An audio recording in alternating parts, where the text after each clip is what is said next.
I'm Evelyn Risley with DealBook for the New York Times, joined today with Scott Kessler. He's an equity analyst at Standard & Poor's. Thanks for joining us, Scott. Sure, Evelyn. So this week, Goldman Sachs clients were clamoring apparently to get a piece of Facebook at roughly a $50 billion valuation in the hopes that eventually it's going to IPO possibly in 2012. So for the people who actually invested or plan to invest, is that a good decision? Well, it remains to be seen. It seems like every time Facebook has done a capital raise, it's been at a level above the prior one. But when you're at a $50 billion valuation, that would make Facebook the third largest internet company on the planet. And really a lot of future growth and profitability would seem to be baked in there. Nonetheless, presumably you'd be buying a piece of maybe this century's really true internet growth platform company, and so I think a lot of people frankly don't care very much about valuation at this point. They look at potential only. Yeah, what you're talking about is really the long-term, 10, 20-year horizon perhaps of Facebook.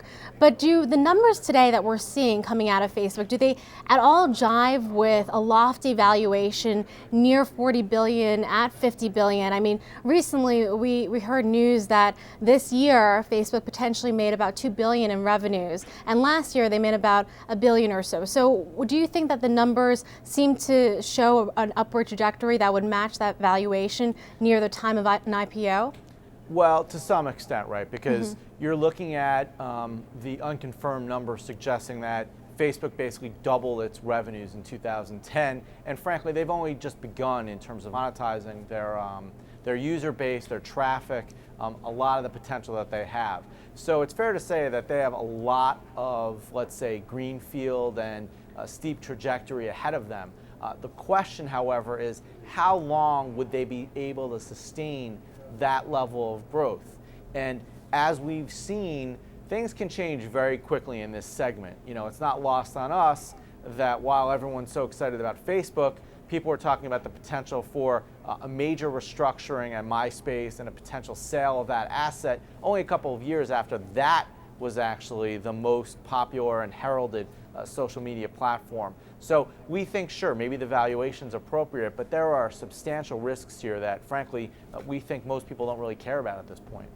Yeah, when you look at the web space, it's amazing to think of companies like MySpace and AOL that had their heyday that everyone talked about as the it companies, and then eventually, receding to the background. So for a company like Facebook, what is the real value here? I mean, if you're really going to kind of target as the number one kind of valuable property of Facebook, what is their asset that you're looking at?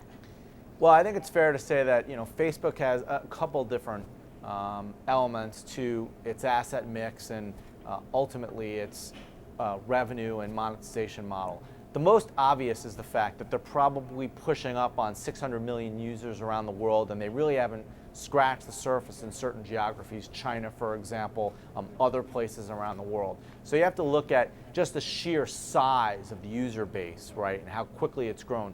Then secondly, the amazing amount of information that they have about just about every one of those users, and the ability to basically take that information and monetize it in a way with advertising that can be extremely valuable to companies looking to reach out and engage various constituencies. And then thirdly, they, as such a large platform, have so many opportunities to do different things, whether it's games and monetizing those through, let's say, virtual goods and currency, or other types of transactional models.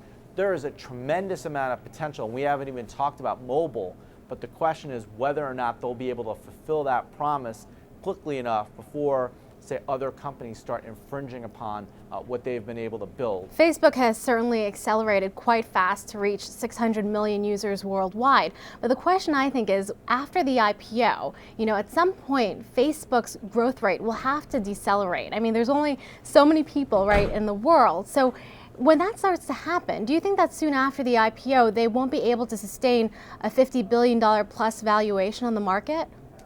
Well, I think there are a couple different elements to that question, right? So the first is, when exactly will Facebook reach an inflection point in terms of two elements of the growth story, right? One is the growth in terms of total number of users, which you referenced, and then their ability to monetize that user base.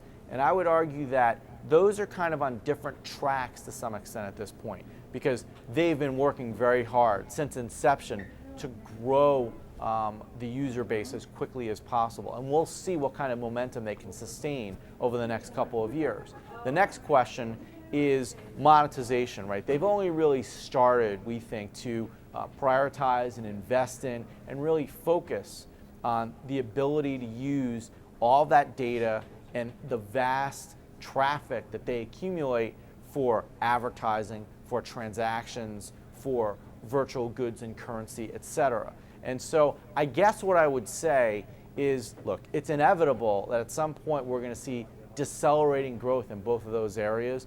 The questions are, number one, when will those happen? And two, and more importantly, will those happen in a way that's kind of different than people might expect at this point? And as I'm sure is well known, if there are any deviations from the expectations that are maybe less encouraging, that obviously could impair the company's valuation without question.